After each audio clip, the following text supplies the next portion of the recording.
Balik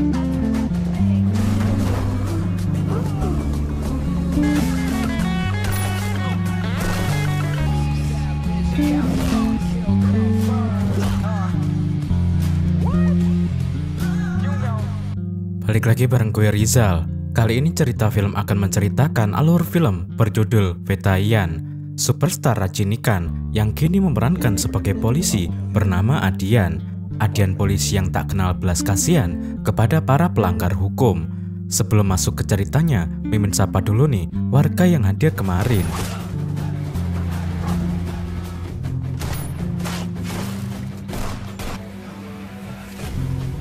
Ada Feli Yuni, Chandra Barombong 3557, Adam Putra 659, Ridon 2802, Asep Wahyudin 6970. Bagi warga yang ingin disapa selanjutnya, silahkan kasih komentar terbaik buat mimin ya.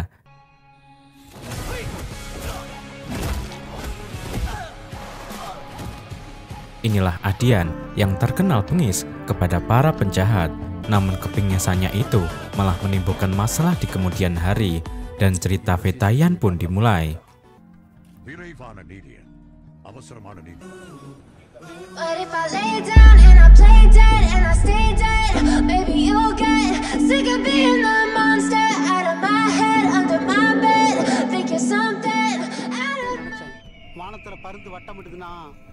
Para penjahat di distrik Kayakumari, Tamil Nadu sedang ketakutan dengan institusi kepolisian.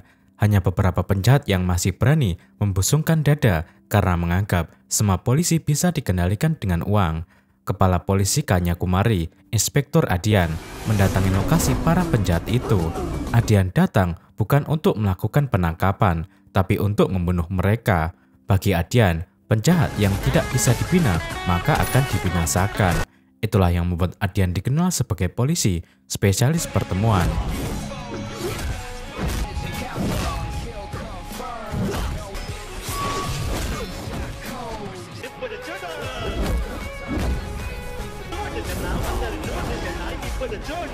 Sosok Adian merupakan polisi jujur, terampil, dan berani.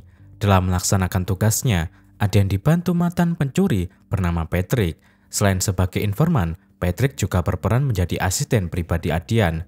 Kesibukan Adian tidak membuatnya lupa dengan kewajiban sebagai suami. Adian selalu mendukung istrinya, Tara, yang seorang YouTuber memasak. Mereka pasangan bahagia meski tidak dikaruniai anak.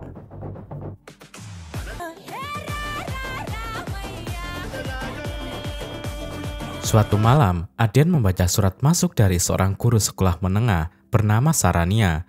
Isi surat itu tentang banyaknya narkoboy jenis Genji yang disimpan di ruang kelas. Sarania protes kepada pimpinannya yang membiarkan barang itu ada di sekolah. Tapi kepala sekolah mengaku tidak bisa berbuat apa-apa karena milik politisi yang di-backup polisi. Untuk menindaklanjuti surat tersebut, Adian menugaskan asisten pribadinya, Patrick, untuk datang terlebih dahulu ke sekolah. Patrick menemui Sarania dan berkenalan. Setelah itu, alat pelacak dipasang di narkoboy. Patrick bicara jujur tentang identitasnya yang seorang mantan pencuri. Dulu, Patrick mendapatkan banyak uang dengan menggunakan bakatnya sebagai ahli cyber. SB Adianlah yang menyadarkan Patrick agar memanfaatkan kemampuannya untuk kebaikan. Alat pelacak yang dipasang Patrick sudah aktif. Barang narkoboy dibawa ke sebuah tempat. Patrick dan Adian bisa melihat suasana di sana dengan alat ciptaan Patrick. Semua barang itu milik geng jahat pimpinan Kumaresan. Pagi-pagi, Adian membawa pasukannya untuk melakukan penggerebekan. Aksi baku tembak terjadi. Polisi jauh lebih unggul.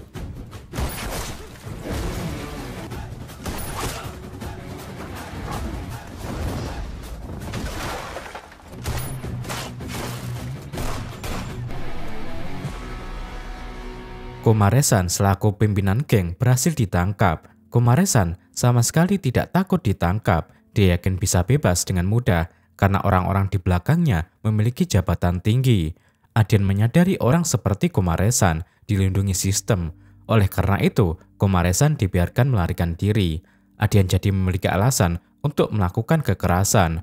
Bagi Adian, kejahatan yang telah dilakukan Kumaresan tidak termaafkan. Banyak anak muda yang telah kecanduan narkoboy. Komaresan harus dihukum mati. Apabila dibawa ke pengadilan, Komaresan pasti akan bebas. Komaresan mengakui semua kejahatannya, tapi kejahatan itu bisa dilakukan berkat bantuan anggota polisi.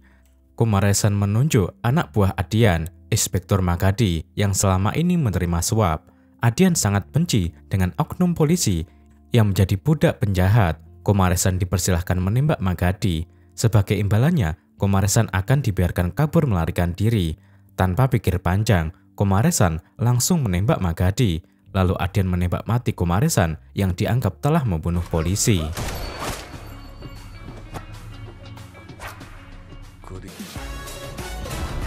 Begitulah cara Adian mengakhiri nyawa penjahat tanpa melanggar hak asasi manusia. Selanjutnya, semua barang sitaan narkoboy dibakar alias dimusnahkan. Keberhasilan polisi menghentikan peredaran narkoboy berkat bantuan dan keberanian guru sekolah bernama Sarania. Adian mengundang Sarania ke rumahnya. Jasa Sarania juga membuat karir gurunya membaik. Sarania dimutasi menjadi guru di kota Chennai sesuai keinginannya. Dengan begitu, Sarania bisa mengajar sambil melanjutkan pendidikan pasca sarjana. Adian sendiri harus menghadapi Komisi Hak Asasi Manusia di pengadilan. Adian diadili karena membunuh penjahat tanpa proses hukum. Untungnya, Adian selalu mampu menghadirkan bukti bahwa tindakan polisi hanya untuk membela diri. Anggota senior komunitas HAM, Satyadev Brahmadut, sangat tidak menyukai Adian. Hanya saja Satyadev belum memiliki bukti untuk menjerat Adian. Satyadev sedang menunggu Adian melakukan kesalahan. Beberapa bulan kemudian, Sarania yang sudah pindah mengajar ke Chennai sedang ada di sekolah seorang diri. Tanpa diduga, seorang pria misterius datang mengincar nyawa Sarania. Sekuat tenaga, Sarania berusaha menyelamatkan diri. Sarania berkali-kali menelepon Adian untuk meminta bantuan, tapi Adian tidak mengangkat HP-nya. Sarania bersembunyi di atas gedung sekolah. HP-nya berdering karena ada panggilan masuk dari seorang bernama Guna. Sarania merijek panggilan itu agar tidak ketahuan. Sialnya, keberadaan Sarania ditemukan oleh si pria misterius. Sarania berkali-kali dipukul tanpa bisa melawan. Pria misterius itu juga memperkaos Sarania sebelum membunuhnya. Adian yang baru membuka HP menelepon Sarania kembali, tapi Sarania sudah tidak bisa dihubungi. Tidak berselang lama, Adian menonton berita di televisi tentang kematian Sarania. Adian sangat shock dengan berita itu. Berdasarkan laporan autopsi, Sarania diketahui tidak hanya dibunuh, tapi juga telah diperkaos. Kematian tragis Sarania mengguncang masyarakat. Banyak orang menuntut agar pembunuh segera ditangkap dan dihukum mati. Mayat Sarania dibawa pulang ke Chennai, ke kampung halamannya di Kanyakumari. Adian datang untuk memberikan penghormatan terakhir. Adian tidak bisa berbuat apa-apa karena lokasi kejadian ada di kota Chennai.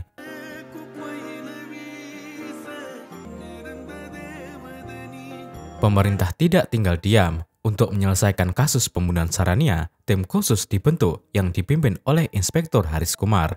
Penyelidikan secara mendetail dilakukan oleh Haris dan tim. Haris mengumpulkan banyak informasi dari berbagai pihak. Sayangnya, belum ada petunjuk penting yang didapatkan tentang pelaku pembunuhan. Adian tidak bisa tinggal diam dengan kasus pembunuhan Sarania. Adian meminta izin kepada atasannya agar bisa membantu penyelidikan, tapi Adian dilarang terlibat. Belum tertangkapnya pelaku pembunuhan membuat masyarakat geram, terutama asosiasi guru yang terus melakukan aksi unjuk rasa. Ketua tim khusus Haris Kumar dimarahi atasannya karena lamban dalam bekerja. Tim hanya menemukan helm di sekitar lokasi milik seorang pekerja yang sempat datang memperbaiki komputer sekolah. Haris mendapatkan informasi HP Sarania sudah aktif kembali. Polisi bergerak cepat ke lokasi. HP Sarania ditemukan bersama besi yang diduga digunakan oleh pembunuh. Cukup mudah bagi polisi melacak orang yang membawa HP. Haris mendatangi rumah seorang pemuda bernama Guna. Tanpa banyak cincong, Haris mengajar Guna yang diyakini sebagai pembunuh Sarania. Ibu dan adik Guna tidak berdaya menghadapi polisi. Guna diseret paksa dan ditangkap.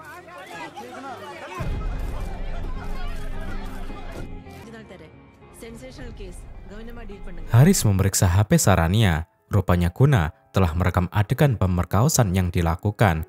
Guna diduga kecanduan seks. Dugaan itu diperkuat dengan pengakuan petinggi lembaga pelatihan Nat Academy, tempat Guna sempat bekerja. Mantan atasan Guna, Swita, menuturkan Guna pernah ketahuan merekam karyawan wanita secara tidak senonoh. Video dewasa juga banyak ditemukan di komputernya. Pihak Nat Academy kemudian membuat pengaduan polisi, tapi tidak lama Guna bebas dengan jaminan seseorang. Bukti Guna sebagai pembunuh Sarania semakin kuat dengan beredarnya rekaman video CCTV. Dalam rekaman itu terlihat jelas Guna mencoba melecehkan Sarania di jalan. Guna sendiri tidak mengakui perbuatannya meski dipukul, tapi pihak kepolisian sudah yakin 100% bahwa Guna adalah pelakunya. Guna diberikan perawatan dokter untuk mengobati luka-lukanya akibat pukulan polisi. Hal yang mengejutkan, Guna melarikan diri dari rumah sakit. Polisi yang bertugas, Rupa, dan rekannya, Ram, kebingungan mencari Guna. Mereka gagal menemukan Guna. Komisaris polisi DJP Srinivas mengambil langkah tegas dengan meskors Rupa dan Ram karena dianggap lalai. Komisaris juga berjanji akan menangkap kembali Guna dalam waktu seminggu. Pemerintah mendesak kepolisian untuk segera menyelesaikan kasus tersebut. Komisaris pun memanggil Inspektur Adian yang dikenal hebat menangani penjahat. Adian dipercaya mengambil alih kasus itu untuk mengakhiri riwayat Guna. Kini, Adian memimpin tim khusus yang sebelumnya dikomandoi Haris Kumar. Keberadaan Guna belum terlacak. Ibu dan adik Guna juga tidak diketahui keberadaannya. Untuk mempermudah penyelidikan, Adian tetap mempekerjakan Haris. Rupa dan Ram juga diajak bergabung kembali. Tidak ketinggalan asisten pribadi Adian, Patrick, ikut dilibatkan dalam tim.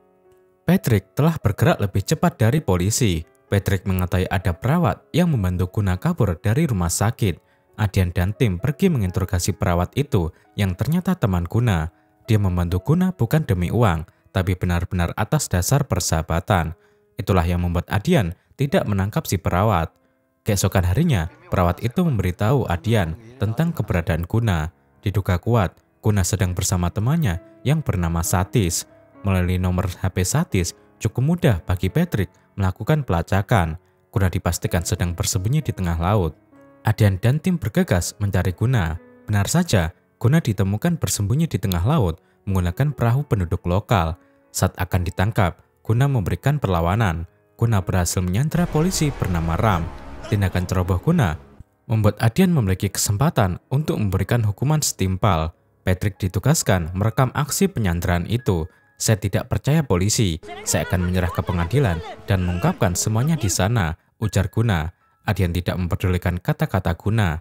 Adian menembak mati Guna dengan dalih menyelamatkan Ram.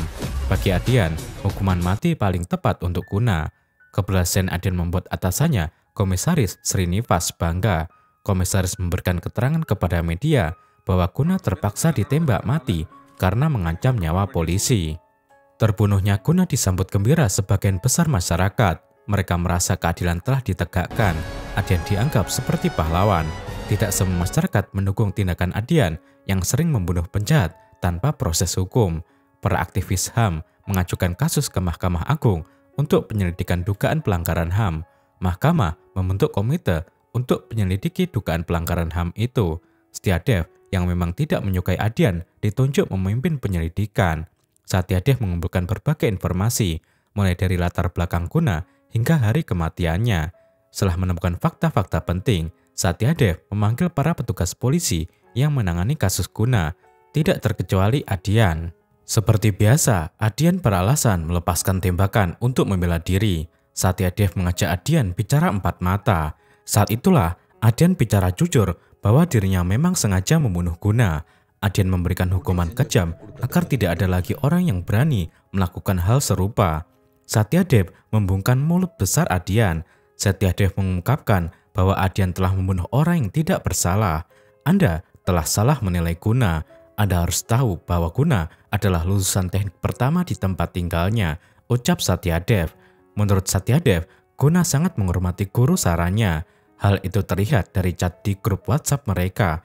Guna juga sedang menghadiri wawancara kerja di Hyderabad sehari setelah pembunuhan Sarania. Satyadev menyalahkan Adian yang mempercayai begitu saja semua bukti. Padahal bukti-bukti itu by design, seharusnya Adian melakukan penyelidikan secara mendalam. Adian seperti tidak percaya dengan semua yang didengarnya. Selama ini Adian tidak pernah membunuh orang yang tidak bersalah. Untuk memperjelas semuanya, Adian menyelidiki rekaman CCTV pada hari Guna mengikuti wawancara kerja. Adian cukup kaget melihat Guna terlihat begitu tenang. Guna tidak mungkin bisa setenang itu jika benar-benar telah membunuh Saranya. Adian semakin kaget saat melihat berkas Guna yang pernah ditahan polisi dalam kasus pelecehan. Ternyata orang yang membebaskan Guna dengan jaminan adalah Saranya. Adian baru menyadari dirinya dan tim telah melakukan kesalahan yang fatal. Adanya rekaman CCTV yang memperlihatkan Guna melecehkan Saranya mulai diragukan. Apalagi setelah diselidiki kembali, sumber rekaman itu anonim alias tidak diketahui. Pada saat sebelum pembunuhan terjadi, Saranya sempat ditelepon oleh Guna. Saat diselidiki, lokasi Guna waktu itu ada di dalam bis. Kita telah membunuh orang yang tidak bersalah, ucap Adian. Untuk menebus kesalahannya, Adian melakukan penyelidikan dari awal lagi. Dia dan timnya pergi ke TKP untuk mendapatkan petunjuk. Beberapa orang yang terkait kasus tersebut dimintai keterangan ulang. Adian benar-benar tidak bisa tenang menyesali kecerobohannya. Di sisi lain, dia harus menghadapi Satyadev yang akan menyeretnya ke pengadilan karena telah membunuh Guna. Apalagi Guna sempat mengaku tidak bersalah dan akan menyerahkan ke pengadilan. Adian memberanikan diri menemui Satyadev di rumahnya. Adian mengakui telah melakukan kesalahan besar. Satyadev hanya diam, tidak memberikan respon apapun. Kejutannya, ibu dan adik perempuan Guna ternyata ada di rumah Satyadev. Selama ini Satyadev merawat mereka demi keamanan. Adian meminta maaf kepada ibu Guna. Untuk menebus dosanya, Adian bersedia ditembak mati. Tapi ibu Guna hanya meminta agar nama putranya dibersihkan. Guna tidak mungkin membunuh dan memperkaos Saranya. Adian bersumpah akan memperbaiki semuanya. Dia semakin berjuang keras menemukan pelaku sebenarnya. Melalui rekaman CCTV di sekitar lokasi, nampak ada seseorang yang sangat mencurigakan. Orang itu layak dicurigai karena menggunakan plat kendaraan palsu. Cukup mudah bagi kepolisian mengidentifikasi orang itu yang diketahui berasal dari negara bagian Andhra Pradesh. Setelah berkoordinasi dengan kepolisian setempat, orang yang dicurigai tercatat bernama Hanu Reddy. Selama ini, Reddy dikenal sebagai pembunuh bayaran. Patrick dan Rupa pergi terlebih dahulu memantau keberadaan Hanu Reddy. Patrick bisa mengawasi Reddy dengan alat canggihnya. Rupanya ada seseorang yang memberitahu Reddy tentang kedatangan polisi. Akibatnya Patrick yang sedang mengintai tertangkap basah. Reddy akan membunuh Patrick. Saat itulah sang jagoan Adian datang sebagai penyelamat.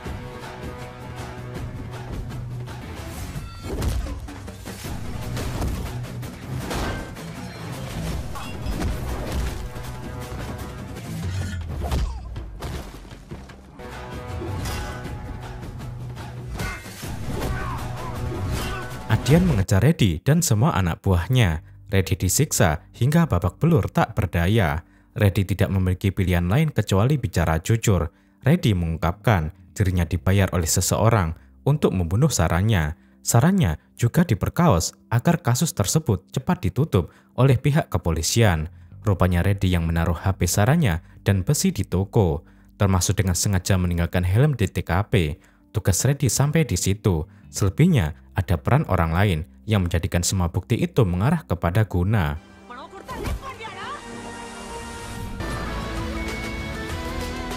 Adian akan membawa Reddy ke Chennai, tapi dalam perjalanan mereka diserang. Tanpa diduga, Reddy ditemukan sudah sekarat dan meninggal. Penyerang hanya mengincar Reddy agar dalang utama tidak terbongkar. Adian tidak putus asa. Dia pergi ke lembaga pelatihan Nat Academy yang pernah melaporkan Guna dengan kasus pelecehan. Adian mencurigai lembaga tersebut membuat aduan palsu. Untuk lebih mengenal Nat Academy, Adian mencari informasi melalui YouTube. Lembaga tersebut dipimpin oleh pria ambisius bernama Nat Raj. Nat Academy telah menandatangani kontrak dengan Menteri Pendidikan untuk menjalankan program siswa cerdas. Kontrak senilai 25 crore itu untuk memberikan pelatihan kepada siswa sekolah negeri. Pelatihan dilakukan untuk membantu siswa lulus NIT atau perguruan tinggi kedokteran. Salah satu peserta pelatihan itu adalah Citra yang merupakan adik perempuan Guna. Adian meminta keterangan Citra dan ibunya terkait Nat Academy. Rupanya tragedi yang menimpa Saranya berawal dari cita-cita Citra yang ingin menjadi dokter. Kakak Citra, Guna berjanji akan mewujudkan cita-cita adiknya itu. Untuk bisa lulus ujian NIT atau perguruan tinggi kedokteran sangatlah sulit. Ketika ada pegawai NAT Academy yang menawarkan pelatihan dengan jaminan kelulusan, Guna bersedia mendaftarkan Citra meski biayanya sangat mahal. Pihak NAT Academy juga menyiapkan dana pinjaman bank bagi yang tidak memiliki uang. Citra bisa mengikuti pelatihan, tapi ternyata pelatihan NAT Academy tidak sesuai ekspektasi. Proses pembelajaran di sana menggunakan sistem online dan berbahasa Inggris. Citra kesulitan mencerna pelajaran. Citra jadi tidak fokus untuk belajar di sekolah karena mengantuk. Beban belajar yang tinggi membuat Citra frustasi. Citra tidak sanggup lagi bertahan, apalagi jika memikirkan biaya yang telah dikeluarkan kakaknya. Citra memilih untuk bundir. Saat itulah Saranya melihat Citra. Saranya menyelamatkan Citra. "Bu Guru, saya tidak tahan dengan tekanan pelatihan," ungkap Citra. Saranya tidak tinggal diam. Bagi Saranya, lembaga pelatihan NAT Academy telah melakukan penipuan. Saranya dan teman-temannya melakukan aksi unjuk rasa bersama beberapa peserta pelatihan. Anehnya, Citra tetap diwajibkan membayar pinjaman di bank meski berhenti dari pelatihan. Kini, Adian mulai memahami masalah yang terjadi. Guna benar-benar tidak bersalah. Seharusnya kepolisian mengetahui itu karena HP dan laptop Guna telah disita. Adian mengajak mantan ketua tim khusus, Haris Kumar, untuk bicara empat mata. Adian curiga Haris sengaja menjebak Guna dalam kasus pembunuhan Saranya. Kecurigaan Adian terbukti saat tim akan menangkap Hanu Reddy di Andhra Pradesh. Seseorang yang memberitahu Reddy tentang kedatangan polisi adalah Haris Kumar. Haris tidak bisa mengelak. Dia mengakui semuanya. Di bawah todongan senjata Adian, Haris bicara jujur tentang semua yang telah terjadi. Rupanya, Haris mengetahui sejak awal tentang pembunuhan Saranya. Haris adalah teman Swita yang merupakan petinggi NAT Academy.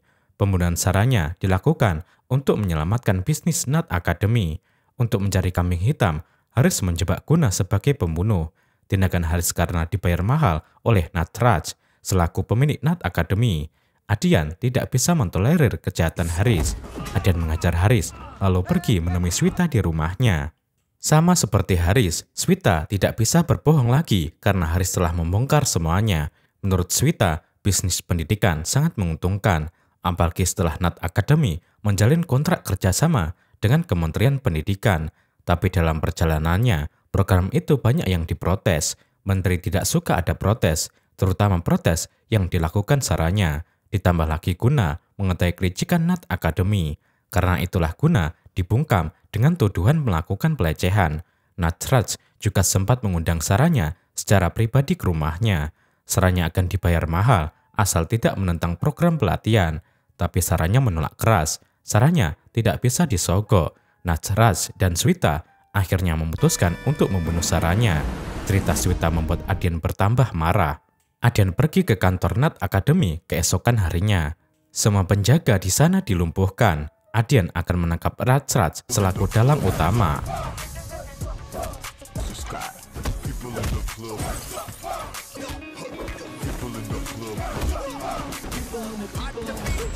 Natraj tetap duduk santai. Adian menangkap Natraj dengan menyeret kerah bajunya. Tapi pada saat akan keluar lift, Komisaris Polisi Srinivas menelepon. Adian diperintahkan melepas Natraj. Pengaruh Natraj memang luar biasa. Dia mampu mengintervensi pejabat tinggi kepolisian. Adian tidak berdaya melawan perintah atasannya. Natraj bisa sesumbar mengelak Adian. Rupanya perintah melepas Natraj berdasarkan dari menteri. Adian juga sudah dipindah tugaskan ke divisi kejahatan ekonomi agar tidak mengganggu Natraj lagi.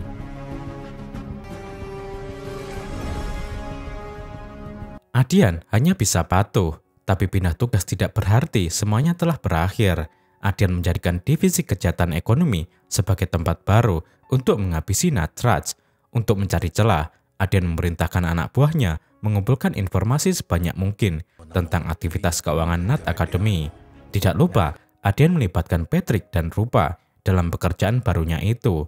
Petugas senior di sana, Narsima, mengetahui aktivitas menipu untuk mendapatkan keuntungan termasuk kejahatan ekonomi. Apalagi ada iming-iming yang diberikan kepada masyarakat. Otak Adian bergerak cepat. Selama ini Natraj menjanjikan ratusan ribu peserta pelatihan akan lulus perguruan tinggi kedokteran. Padahal dalam setahun, Kuota penerimaan mahasiswa kedokteran hanya 10.000. Adian dan tim berusaha mengumpulkan berbagai informasi tentang penipuan yang telah dilakukan NAT Academy. Masalahnya penipuan NAT Academy bisa disebut kejahatan ekonomi apabila banyak orang membuat pengaduan polisi. Adian meminta bantuan istrinya, Tara, untuk mengumpulkan para wali murid yang merasa telah ditipu.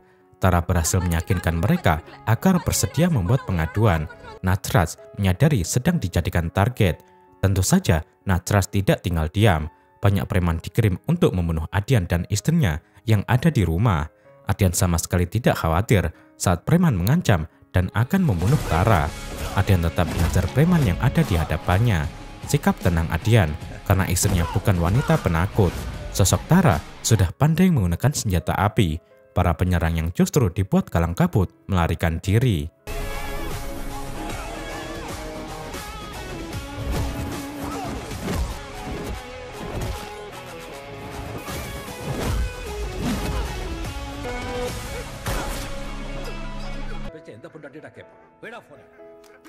Usaha Adian untuk mengumpulkan pengaduan masyarakat berhasil. Total kerugian masyarakat lebih dari 2.000 crore.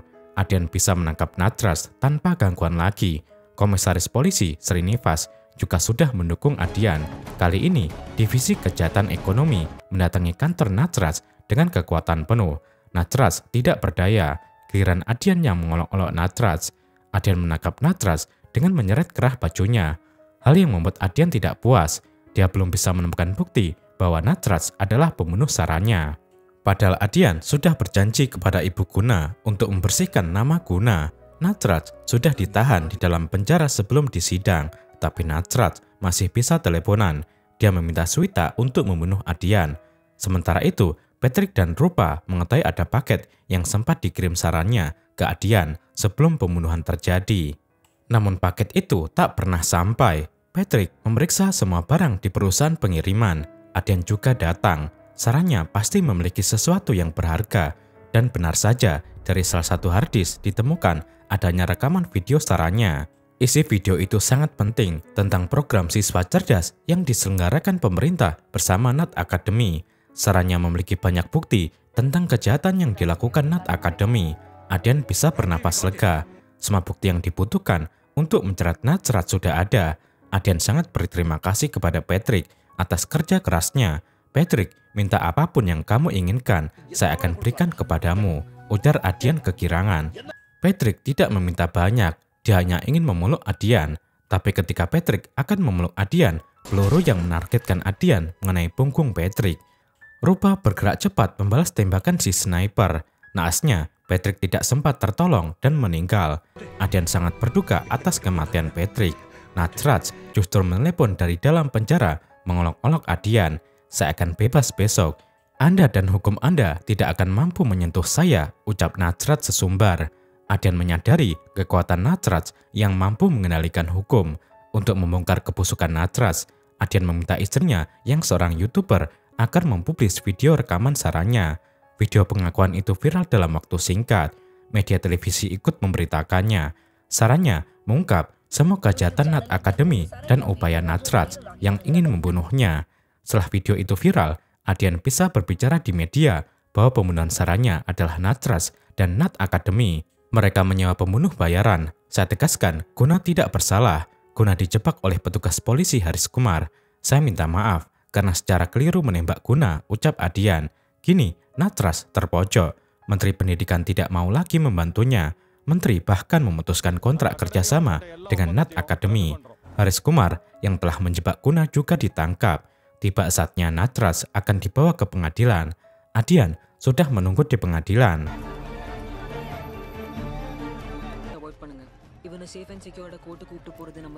Pada saat kendaraan yang membawa Najraj sampai ke pengadilan, Najraj tidak ada di sana. Ternyata anak buah Najraj sudah menyambut kendaraan polisi. Petugas polisi tidak bisa berbuat apa-apa di bawah todongan senjata. Adian yang mengetahui itu tidak bisa tinggal diam. Adian yakin Najraj akan kabur ke luar negeri. Saat itu juga, Adian pergi menggunakan helikopter untuk menangkap Najraj. Upaya Najraj untuk kabur terhalang Adian. Najraj diminta menyerah atau mati. Najraj justru menentang Adian duel.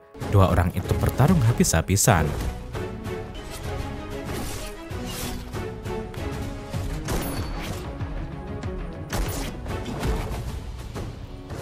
Adian lebih unggul. Anak buah Natras mencoba menyerang. Untungnya Adian cukup sigap. Pasukan polisi juga sudah datang membantu.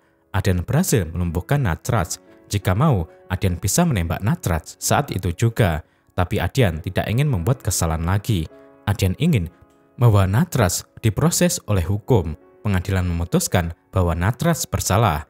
Natras divonis hukuman penjara seumur hidup, sedangkan lembaga pendidikan Nat Academy disita. Natras diwajibkan membayar semua kerugian masyarakat. Adian datang menjenguk Natras di dalam penjara, tentu saja untuk mengolok-olok Natras. Adian bisa puas melihat Natras menderita di jeruji besi, dan film pun berakhir.